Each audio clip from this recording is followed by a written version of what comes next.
अभिमन्यु और चक्रव्यूह। महाभारत के युद्ध में अर्जुन के पुत्र अभिमन्यु ने जो पराक्रम दिखाया वह आज भी वीरता और बलिदान की मिसाल है। यह कहानी उसी महान योद्धा की है जिसने अपनी वीरगति से इतिहास में अमरता प्राप्त की। महाभारत के युद्ध का 13वां दिन। सूरज आसमान में चढ़ रहा था और कुरुक्षेत्र के भूमि पर योद्धाओं के पैरों से धूल उड़ रही थी। दोनों पक्षों के सैनिक लड़ते लड़ते थक चुके थे, लेकिन कौरवों अब भी किसी तरह पांडवों को हराने का उपाय खोज रहे थे।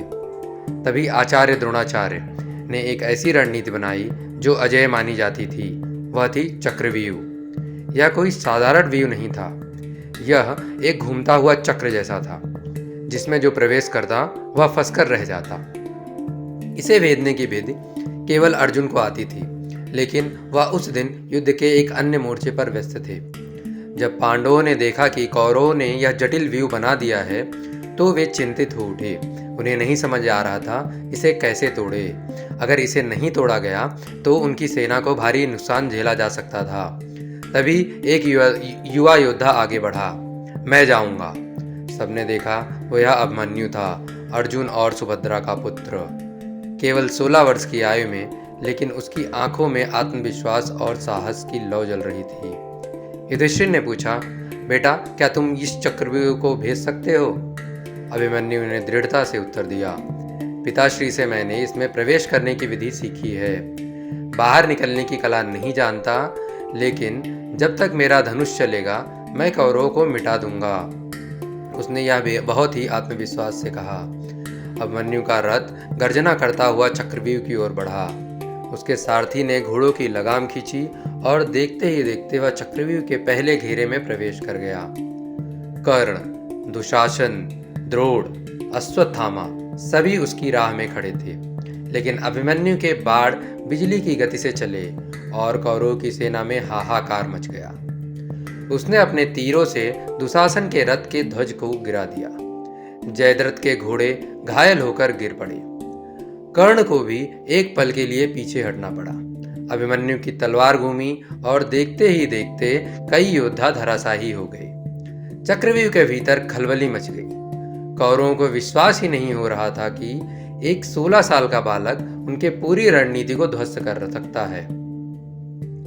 बाहर से भीम, युधिष्ठिर, नकुल और सहदेव अभिमन्यु का पीछा कर रहे थे, लेकिन तभी जयद्रथ ने एक छल किया। उसने भगवान शिव से प्राप्त वरदान का उपयोग किया और पांडवों को चक्रव्यूह में प्रवेश करने से रोक दिया।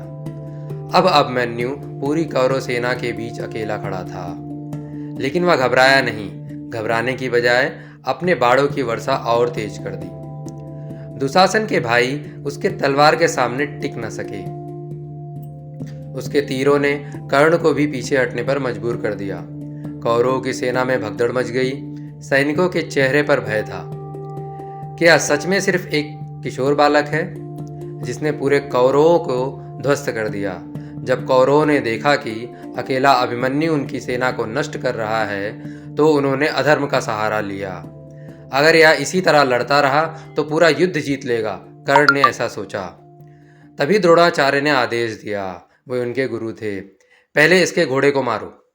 कर्ण ने एक बाण चलाया और अभिमन्यु के घोड़े कटकर गिर पड़े। अब इसका धनुष तोड़ दो, द्रोणाचार्य ने कहा। द्रोण के शिष्य कृतवर्मा ने बाण चलाया और अभिमन्यु का धनुष टूटकर गिर गया।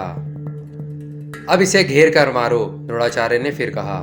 दुर्योधन, दुशासन, कर्ण, जयद्रथ और अश्वत्थामा सभी ने एक साथ हमला कर दिया। अभिमन्यु अब निहत्था था, लेकिन फिर भी उसने हार नहीं मानी। उसने रथ का पहिया उठाया और उसे ढाल की तरह घुमाते हुए युद्ध करने लगा। लेकिन अधर्मी कौरवों ने पीछे से वार किया और अंततः वीर अभिमन्यु महाप्रस्थान कर गया। उसे वीरगति को प्राप्त हुआ। जब अर्जुन लौटे और पुत्र के बलिदान का समाचार सुना तो उनका क्रोध 7वें आसमान पर था। उन्होंने कहा, मैं प्रतिज्ञा करता हूं, अगर कल सूर्यास्त के पहले जयद्रथ का वध नहीं किया तो मैं स्वयं अग्नि में समा जाऊंगा। अभिमन्यु चला गया, लेकिन उसकी वीरता अमर हो गई। वह महाभारत का एक ऐसा नायक बना जिसने साबित कर दिया कि साहस उम्र का मोहताज नहीं होता।